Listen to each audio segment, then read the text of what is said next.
नमस्कार, good afternoon. सास, बहू और सेंसेक्स के आज के इस थर्सडे के एपिसोड में आप सबका स्वागत है। मदद करने के लिए ओम कैपिटल के research head Rajesh Agarwal sir आपको आपकी स्क्रीन पे रेडी नजर आएंगे। Rajesh sir, good afternoon. बस बातचीत की शुरुआत करूंगा। अच्छा, पहले बाकी डिटेल्स में जाऊं। ग्रासिम का वो मच टॉक्ड अबाउट पेंट फोरे, आज 3 प्लांट्स के इनॉग्रेशंस थे। चेयरमैन कुमार मंगलम बिरला साहब ने इनॉग्रेट कराया। एक बार चलते हैं, बिरला साहब क्या कह रहे हैं।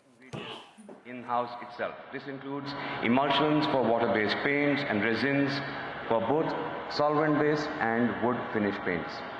This obviously ensures their ability to deliver differentiated and superior quality of products. As you can see, there is nothing incrementalist about our strategy here. Our strategy can be succinctly captured in a revolutionary 5D framework: design, develop, distribute, disrupt, and delight. This blueprint propels our paints business much beyond conventional boundaries. We will redefine experience for customers, pioneer sustainable manufacturing, and offer uniquely designed products.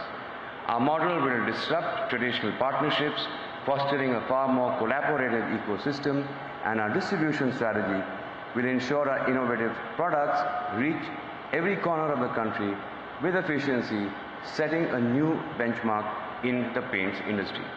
So let's get down to the 5 Ds then. First up is design.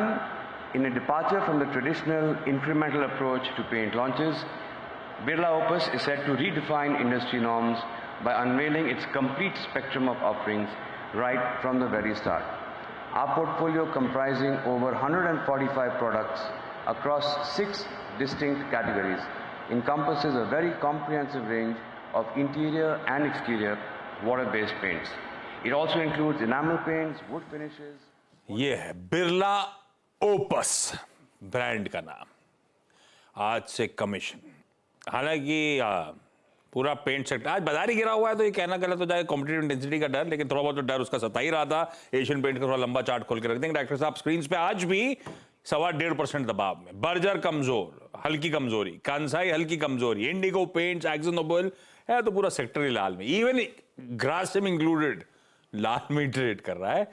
ये आज के समीकरण। खैर, देखते हैं competition कैसा play out होता है। अग्रवाल सर, थोड़ा से कंसर्न्ड इस बार जिस तरह के केपेक्स स्पेंड्स के साथ एक बड़ा प्लेयर अब पेंट इंडस्ट्री में, सबको आदत हो गई थी ओलिगोपोलिस्टिक मार्केट की। वो प्लेयर्स वैसे के वैसे ही थे, सबने अपना अपना मीठी सा शेयर रख रखा था, ज्यादा डिस्ट्रप्शन था नहीं। बिरला साहब डिस्ट्रप्शन के मूड में लग रहे हैं और कह रहे हैं मैं आया हूं नंबर 2 बनने के लिए इस इंडस्ट्री में, यानी कि काफी डिस्ट्रप्शन होगा। थोड़े से चैलेंजिंग सिनेरियो 2024 के लिए, वेट एंड वॉच वाला मूड। देखिए, डिस्ट्रप्शन होगा, ये बात माननी है, लेकिन ये बात भी तय है कि मार्केट भी ग्रो कर रहा है। ऐसा नहीं है कि मार्केट की जो साइज है वो उसी पुराने समय तक की रखी हुई है। आज आप देखो रियल एस्टेट में, प्रॉपर्टी में जिस तरह की बढ़त हो रही है, तो जाहिर सी बात है कि मार्केट ग्रो कर रहा है, तो सबके लिए स्पेस बनने वाला है। अब डिपेंड करेगा कि किसी की प्राइसिंग पावर, क्वालिटी क्या होगी। इस बात पे कोई दो राय नहीं है कि अल्ट्राटेक की वजह से ग्रासिम को जो डिस्ट्रीब्यूटरशिप या कह लीजिए रिटेल पॉइंट्स हैं वो ऑलरेडी बने हुए हैं, तो उनके लिए उन्हें कोई बेसी मशक्कत नहीं करनी पड़ेगी, लेकिन वो बिल्कुल कामयाब होंगे, ये पूरी उम्मीद है। हाँ, इंडस्ट्री पूरा पाए बढ़ रहा है, पर वो पाए बढ़ता, पुराने प्लेयर्स रहते तो ग्रोथ एक्सपेक्टेशंस बेहतर होती। अब उस पाए में छीना झपटी करने के लिए एक और दिग्गज प्लेयर है, तो देखते हैं। इसीलिए थोड़ा सा कंसर्न स्ट्रीट भी थी, तमाम रिपोर्ट थोड़ी सी कंसर्निंग थी पेंट इंडस्ट्री को लेकर, 2023 में ही आई थी। यही हाईलाइट करते कि 2024 डिस्ट्रप्शन का समय होगा। देखना होगा किस तरह से ये मार्केट शेयर गेन्स करते हैं, किस तरह से प्राइसिंग वगैरह इवॉल्व होती है, कितनी कॉम्पिटिटिव इंटेंसिटी बढ़ती है, वो सब अब देखना पड़ेगा। सवाल जवाब के सिलसिले की शुरुआत कर रहा हूं भाई। आज हमको बेंगलुरु, अहमदाबाद, उसके बाद और हल्द्वानी जाना है। सबसे पहले बेंगलुरु से फहमीना जी जुड़ती हुई। Fahmina ma'am, hi. Fahmina ma'am, hi. Hi, good afternoon ma'am. Good afternoon ma'am. Good afternoon sir. Fahmina ma'am, क्या करते हो बेंगलुरु में आप? कितने समय से शेयर बाजार से जुड़े हो?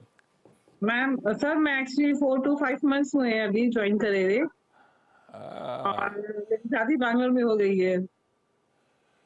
शादी बैंगलोर में हुई थी और 4-5 महीने से आप लो फामिना Join मैम। कर सकते हैं। अच्छा, लिंक है। आवाज आ रही है डॉक्टर साहब? आवाज आ रही तो चल जाएगा। फामिना मैम, पहला सवाल पूछ डालो, आपके लिंक के इश्यूज आ रहे हैं। बोलिए सर। पहला स्टॉक कौन सा मैम? Okay sir. लौटता हूं अहमदाबाद से अंजुश्री स्क्रीन्स पे। अंजू मैम, आज तो पीएम मोदी आए हुए हैं, आप उनके साथ बिजी नहीं हो, आप चैनल पे हो? सर आपकी तरह उनको हम भी उनको टीवी पे ही देखते हैं। आप अहमदाबाद में क्या करते हो? कब से शेयर बाजार से जुड़े हो मैम? शेयर मार्केट से सर मैंने 2020 मार्च में ज्वाइन किया था कोरोना काल में। उस टाइम पे मेरे पास में एम्पल फ्री टाइम था, तो husband and father in law ने सजेस्ट किया कि शेयर मार्केट का काम करना चाहो तो then I started that time. और I am an MC sir, मैं होस्ट करती हूँ इवेंट्स। अरे वाह, किस तरह के इवेंट्स होस्ट करते हो आप? कैसा भी कॉर्पोरेट इवेंट वगैरह कुछ भी? मीन्स वेडिंग, संगीत, बर्थडेज, एनिवर्सरीज। दूसरों के चेहरे पे स्माइल लाना और उनकी खुशियों का हिस्सा बनना अच्छा लगता है सर। अरे वाह, वेडिंग और बाकी फेस्ट। तो गाना भी गाते हो क्या आप? नो, गाना नहीं गाती सर, एंकरिंग नहीं करते हैं होस्ट करते वक्त इवेंट्स। हाँ, तो उसमें do पब्लिक that. अपना तो क्या है, जो आंकड़े होते हैं बोल देते हैं। आपका जॉब और चैलेंजिंग हो जाता है, लोगों को ग्रिप में रखना, मूड सेंटिमेंट हंसाते रहना। तो जो को याद रख के रखते हो आप क्या? हाँ, जॉब मैं खुद फ्रेम करती हूँ शायरी। दोस्त सर, मैं आपके लिए भी 2 लाइन कहना चाहूंगी। मैं उसी का तो इंतजार कर रहा था। इरशाद इरशाद। राजेश जी की रिकमेंडेशन, हाँ। राजेश सर की रिकमेंडेशन एंड आशीष सर की आवाज में बहुत दम है। हैप्पी हूँ बहुत क्योंकि आज उनके साथ सीएनबीसी लाइव पे हम हैं। वाह वाह वाह वाह। अंजुश्री, पहला सवाल राजेश अग्रवाल साहब के लिए। यस सर, मैंने हिंडाल्को लिए थे 514 पे 50 शेयर्स। ये अभी 13 फेब को जब रिजल्ट आया था तभी लिए थे, और 2-3 दिन पहले प्राइस गिर रहा था तो मुझे लगा था कि शायद उस दिन कुछ एक्शन आए, और कल आपने सीधा सौदा में भी रेकमेंड किया था तो प्राइस में वो आईपीओ आना था नोवेलिस का। यस हाँ, तो पर उसके प्राइस बाद में भी चल के action नहीं दिया है। नहीं हुआ सर। नहीं चल रहा है। नहीं, रिकमेंड तो नहीं कर रहा था, हाईलाइट करता है। सीधा साधा में रिकमेंडेशन नहीं करते, सिर्फ बताते हैं क्या क्या है, लेकिन बिल्कुल ठीक है, चल नहीं रहा है। तो राजेश अग्रवाल सर, कुछ तो इशू है। वो नोवेलिस के केपेक्स की खबर के बाद, यूएस केपेक्स की एग्रेसिव खबर के बाद स्टॉक करेक्ट हुआ। खैर, केपेक्स प्लान काफी ज्यादा स्ट्रेच हो गए थे, उसमें कोई इशू नहीं।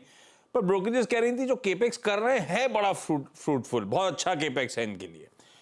तो प्राइस ने दिखा दिया, उसके बाद कंसोलिडेट हो रहा था। खबर आई कि नोवेलिस आईपीओ लाएगी, वैल्यू अनलॉक होगा, तो एक्साइटमेंट बना कि अब चलेगा स्टॉक, चल के नहीं दिया है। इसका मतलब है कुछ और बाजार के निगलिंग वरीज हैं हिंडाल्को को लेकर। क्या करना चाहिए अब? पहले तो अंजुश्री मैम को मैं धन्यवाद देना चाहूंगा, इतनी बड़ी शायरी, इतनी अच्छी शायरी करने के लिए। और उन्होंने सही कहा, लोगों के इम्प्रॉम्प्टू थी।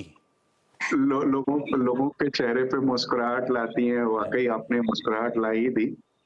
खैर, अब आपके चेहरे की मुस्कुराहट की व्यवस्था हम लोग करते हैं और हिंडाल्को की बात करते हैं। Yes. तो अजीत जी, सही कहा आपने कि नोवेलिस की जो एक्सपेंशन के प्लान आई और वो एक्सपेंशन बाजार के एक्सपेक्टेशन से ज्यादा था, इस वजह से बाजार में थोड़ा नेगेटिव लिया, नीजक रिएक्शन आया। लेकिन बाद में बाजार ने भी ये रियलाइज किया कि जो एक्सपेंशन है वो फ्रूटफुल होने वाला है, तो फिर वो बातें दब गई। लेकिन अब जब कल ये न्यूज आई कि नोवेलिस का आईपीओ आएगा और वो सारा आईपीओ ओएफएस के थ्रू आएगा, जो कि पेरेंट कंपनी करने वाली है, तो जाहिर सी बात है कि वो पैसे हिंडाल्को में ही आएंगे। वो हिंडाल्को उस पैसे को किस तरीके से आगे इस्तेमाल करता है वो एक जुदा बात है, क्योंकि एक लंबा समय लेगा। इसमें ऐसा नहीं है कि कल ही आईपीओ आ जाएगा और सब कुछ हो जाएगा, थोड़ा समय देना पड़ेगा। दूसरे स्टॉक ने रिएक्ट नहीं किया, इसकी वजह यह है कि बाजार का भी अगर आप देखेंगे तो 2-4 दिन से मूड थोड़ा बिगड़ा हुआ है। मैं कहूंगा हिंडाल्को जैसी कंपनी को आप थोड़ी सी लंबी अवधि के लिए रखें, रोज के उतार चढ़ाव को न देखें। तो मुझे लगता है कि ये स्टॉक अगर आप 2-3 क्वार्टर तक बनी रहती हैं तो 600 के आसपास इसमें टारगेट आ सकते हैं। तो अच्छा, ये बताओ, आप ये शायरी सोच के आए थे या इम्प्रॉम्प्टू बैठे बैठे बना दी? नहीं सर, ये तो सोची थी, पर आई कैन से आपको पता था राजेश अग्रवाल होंगे आज शो में, या जो भी नाम होता है उसमें घुसा देते आप, ऐसा था क्या? ऐसा नहीं है सर, प्लेटरी नहीं की थी, जो सच है वो बोला है। आपको किसी और ने भी कॉम्प्लीमेंट दिया होगा, आवाज में दम है वाला। ब्यूटीफुल। अगर थैंक यू सो मच उन बढ़िया वर्ड्स के लिए। हल्द्वानी में नेहा जैन जी स्क्रीन पे। Neha ma'am, good afternoon. Neha ma'am, आपको कितना टाइम हो गया स्टॉक मार्केट्स में? सर मुझे थोड़ा टाइम हो गया है, 1-2 साल हो चुके हैं स्टॉक मार्केट में इन्वेस्ट करते हुए। जब से मेरी जॉब लगी थी इन अ सीए फर्म, तो मैंने थोड़ा बहुत स्टार्ट करा इन्वेस्ट करना अपना। मुझे लॉसेस भी हुए हैं, प्रॉफिट भी हुआ है, पर इस टाइम मेरा पोर्टफोलियो डाउन है अभी। सीए फर्म में काम करते हो तो आप लोग तो फंडामेंटल चटोलते हो, आपस में डिस्कस करते हो कलीग्स के साथ, ऐसा होता है क्या? सर अभी तो मेरी ऑस्ट्रेलियन कंपनी थी, तो उसमें सॉफ्टवेयर अलग है, सब कुछ अलग ही है अभी तो। ऑस्ट्रेलियन कंपनी तो वर्क फ्रॉम होम था क्या ये उनके लिए? नहीं, ऑफिस है उनका यहाँ पर, नियर बाय ऑफिस है हल्द्वानी में, नई ब्रांच उनकी ओपन हुई है यहाँ पे, तो वहाँ पे जाकर करती थी। And before that I was also the PDP trainer. What trainer? PDP trainer sir, PDP, developing the personality of children's and all ना। अरे वाह, गजब है आज सबके सब। नेहा मैम, पहला सवाल कौन सा? सर मेरा स्टॉक है SW सोलर, इसमें मैंने 181 शेयर्स इन्वेस्ट कर रखे हैं एट अ रेट ऑफ 455। इसके बारे में ओके, स्टर्लिंग विल्सन। ये लॉन्ग टर्म के हिसाब से लिया हुआ है नेहा मैम, या कोई और रीजन से? क्या सर, ये लॉन्ग टर्म के लिए लिया है मैंने वैसे तो। हाँ, बढ़िया प्ले आउट हो रहा है। राजेश सर, क्या करना चाहिए? स्टर्लिंग विल्सन बहुत बढ़िया मूव, ₹125 पर शेयर का गेन। देखिए, पहले तो कंपनी के फंडामेंटल्स पर आए तो फंडामेंटल्स इस वक्त बेहद खराब है, लगातार लॉस मेकिंग है। QIP के थ्रू 1500 करोड़ रुपए इन्होंने उगाए हैं, हो सकता है डेट वगैरह कम करने के लिए हो, जो आगे आइंदा आने वाले दिनों में इनके थोड़े से बॉटम लाइन को सुधार दे। इस वक्त ऑर्डर बुक की बात की जाए तो करीब 6800 करोड़ के आसपास की ऑर्डर बुक है, जो बहुत शानदार है। और जिस तरीके से मोदी जी ने कहा कि आने वाले दिनों में सोलर वगैरह पे वो ज्यादा फोकस करने वाले हैं, तो इन चीजों से लगता है कि ऐसी कंपनियों के आगे आने वाले दिनों में परफॉर्मेंस अच्छी होगी। लेकिन इस वक्त बैलेंस शीट बहुत खराब। मैं कहूंगा कि इनके जो अच्छा मुनाफा आ रहा है, कम से कम पार्शियल प्रॉफिट बुक कर ले और बाकी को रहने दे। पार्शियल से मेरा मतलब है कम से कम आधा ये बुक कर ले और आधे को कंटिन्यू कर। पार्शियल प्रॉफिट बुकिंग बेहतर है मैम। आपके पास 180 करीब शेयर्स हैं, आधे तो निकाल दीजिए इन लेवल्स के आसपास, ज्यादा अच्छी स्ट्रैटेजी वो है। फमीना मैम से बातचीत हो भाई, डायरेक्टर साहब आप? फमीना मैम, हाय, वेलकम बैक। सॉरी वो कुछ इश्यूज आ रहे हैं। आपका पहला सवाल फमीना मैम। सर एक्चुअली मैंने BASML 1000 शेयर्स ले रहे थे at the rate of 58 rupees में। कौन से? BASML, बनारी अमान शुगर्स हुआ? हाँ, ओके। 1000 शेयर लिए थे 58 रेट उस पे रेट पर। बनारी अमान लिया हुआ है ये शुगर कंपनी, लंबी अवधि के लिए तो नहीं ली थी ना? हाँ, अच्छा सर ये कुछ अभी नहीं है यार। ये बनारी अमान शुगर्स तो 2700 का है। बनारी स्पिनिंग है क्या? Sir BASML। BASML, हाँ, तो BASML बनारी अमान स्पिनिंग मिल्स है। जी जी जी। ओके, राजेश सर ट्रैक करते हो, 51-52 पे चल रहा है इस समय। मैम की खरीद 56 के आसपास की है। देखिए, पहले तो मैं मैम को बताऊं कि अभी अभी इन्होंने बताया था थोड़ी देर पहले कि ये 3-4 महीने से ही बाजार में है, if I am not wrong. तो ऐसे हालात में आप इस तरीके की छोटी कंपनियां जहां कुछ ट्रैक रिकॉर्ड ना दिखे और बॉटम लाइन भी खराब हो, वहां अपने हाथ ना डालें। पहले आप थोड़ी सी अच्छी कंपनियों में निवेश करें, निफ्टी 50 की कंपनियों से प्रैक्टिस करें। थोड़ा दिन के बाद जब कॉन्फिडेंस बिल्ड हो जाए तो फिर ये स्मॉल कैप वगैरह में जाए। अब बनारी स्पिनिंग में आऊं तो कॉटन यार्न स्पिनिंग की कंपनी है जो साउथ इंडियन की है। मार्केट कैप सिर्फ 336 करोड़ रुपए के है, बहुत हाई डेट है, लगातार लॉस मेकिंग है। लेकिन इसमें पॉजिटिव बात ये हुई है कि अभी कुछ दिनों पहले इन्होंने अपनी एक सब्सिडियरी 6.5 एकड़ लैंड के साथ करीब 223 करोड़ रुपए में बेचा है। तो वो 223 करोड़ रुपए से अगर ये लोग डेट रिड्यूस कर देते हैं तो आगे आने वाले दिनों में हो सकता है बॉटम लाइन में सुधार हो जाए। लेकिन फिर भी मैं इनके लिए यही कहना चाहूंगा, जहां भी मौका मिले एक बार निकल जाएं, बेहतर होगा। और जो लार्ज कैप स्टॉक है या जो निफ्टी 500 के भी जो अच्छे चुनिंदा स्टॉक है वहां निवेश करें। ये ज्यादा बेहतर है। अंजुश्री मैम, अगला सवाल कौन सा? सर यूपीएल के मेरे पास में 200 शेयर्स है 610 के, बट प्रॉब्लम ये हुई कि मैंने स्टॉप लॉस नहीं लगाया। So I want to know the levels now. Long term investment. लंबी अवधि के लिए लिया था या तब ट्रेडिंग के लिए लिया था, अब लंबी अवधि में नहीं। तब्दील कर दिया? नहीं, लंबी अवधि के लिए लिया था सर। लॉन्ग टर्म के लिए अलग इन्वेस्टमेंट करती हूँ और ट्रेडिंग वाले अलग रखती हूँ शेयर। ये लॉन्ग टर्म के लिए ही है। यस। गड़बड़ा गया राजेश सर, ये तो अच्छा खासा दबाव। ये यूपीएल एज वी स्पीक मेरे ख्याल से अपने ईयर लोज के आसपास ही बैठा हुआ है, उसके करीब ही ट्रेड कर रहा है। बहुत सता रहा है ये स्टॉक, क्या करना है? 121 रुपए का लॉस हो रहा है अंजुश्री को। देखिए, दो चीजें हैं। पहले तो जब ये लॉन्ग टर्म के इन्वेस्टमेंट की बात कर रही है तो लॉन्ग टर्म में मेरा हिसाब से अगर फंडामेंटली साउंड कंपनियां हैं तो वहां पे स्टॉप लॉस की कोई थ्योरी आती नहीं है। स्टॉप लॉस की थ्योरी आपकी ट्रेडिंग या स्विंग ट्रेड्स में आती है मेरे हिसाब से। जहां तक यूपीएल की बात है, तीसरी तिमाही के नतीजे बहुत खराब आए। 23%, 28% के आसपास रेवेन्यू डाउन था, 1200 करोड़ रुपए के आसपास का लॉस दिया। डेट बहुत ज्यादा है, करीब करीब $3.7 बिलियन के आसपास। हालांकि ये कुछ रुपए उठाने की कोशिश कर रहे हैं डेट रिड्यूस करने के। अदरवाइज अगर आप देखो, डेट की अगर दिक्कत ना हो, कंपनी बहुत शानदार है, बहुत अच्छा प्रोडक्ट प्रोफाइल है, न केवल देश में बल्कि विदेशों में भी काम कर रहे हैं। अगर इनका डेट थोड़ा रिड्यूस हो जाता है तो मेरे ख्याल से वापस ट्रैक पे कंपनी आ जाएगी। इस वक्त इसमें दिक्कत है। अब चूंकि आपने स्टॉप लॉस पूछा है और इतने दिनों से आप इंतजार कर रही है तो मैं कहूंगा 448 रुपए का लास्ट आप स्टॉप लॉस रखें। अगर वो टूट जाए तो निकल जाइए। 448, 448 का स्टॉप है भैया। 448 मेरे ख्याल से उसी के ईयर लोज भी वहीं कहीं बैठते हैं। खैर, नेहा मैम, अगला सवाल कौन सा? सर मेरा सवाल है हैप्पीएस्ट माइंड्स पे। ओके। 14 शेयर्स बाय कर रखे हैं at a rate of 1304। Long term Neha ma'am? हाँ जी सर, ये लॉन्ग टर्म मेरा। ठीक है, पूरा आईटी करेक्ट हो गया, ऊपर फंस गए हम लोग, सीधी बात। क्या करना चाहिए राजेश सर? कोई होप्स 2024 में लॉसेस रिड्यूस होंगे या अभी मुश्किल हो गया है, बहुत दूर हो गई कहानी? देखिए, बहुत शानदार कंपनी है, डिजिटल सॉल्यूशन प्रोवाइड करती है, प्रमोटर अच्छे हैं और सबसे अच्छी बात है कि ऑर्गेनिक ग्रोथ पे ये फोकस करी हुई है। मैनेजमेंट ने ये सीधे सीधे कहा है कि 2031 तक $1 बिलियन का रेवेन्यू के टारगेट वो अचीव करेंगे। सारे पायदान अच्छे। आपने जो कहा ना कि आईटी का मामला गड़बड़ा गया और ऊपर में फंस गए, वही हुआ है और कुछ नहीं। आप लंबी अवधि के लिए बनी रहे स्टॉक में।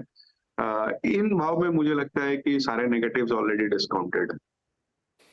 होल्ड करना है, सारे नेगेटिव्स ऑलरेडी डिस्काउंटेड। आपने इतना पेन देख लिया है तो अब निकलने का समय नहीं है, अब तो होल्ड करने का समय है। शायद समीकरण यहां से सुधरे। Fahmina ma'am, Anjushree ji, Neha ji, thank you so much आप सबका जुड़ने के लिए। राजेश सर, ब्यूटीफुली सारी क्वेरी सॉल्व करने के लिए आपका भी धन्यवाद। कोई देखी क्या आपने वो, ये देखी वो जो जिसमें वो रोबोट बनी है, नाम बड़ा कंफ्यूजिंग है, मैं भूल गया। दिल ले गई जिया। हाँ, जो भी, ये देखी क्या आपने? शाहिद कपूर वाली। हाँ।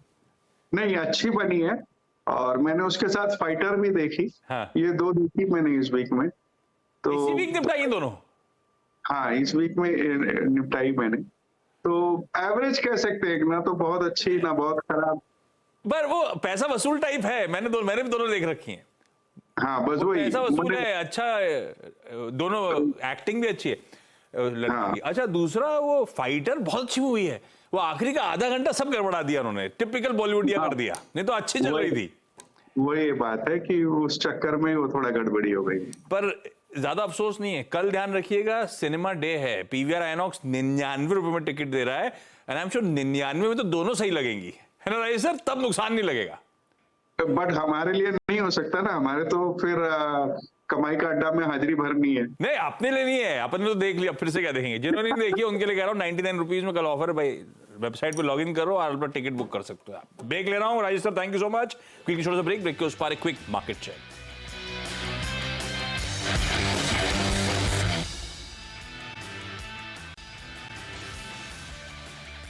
ब्रेक के बाद आप सबका स्वागत है। एक बार ब्रॉडर मार्केट दिखाता हूं आपको। मिड कैप्स इन ग्रीन 1/3% उछाल दिन के हाईस की तरफ, ब्रेथ स्लाइटली डिक्लाइंस की तरफ टिल्टेड, लेकिन समीकरण सुधर रहे वो हाईलाइट है।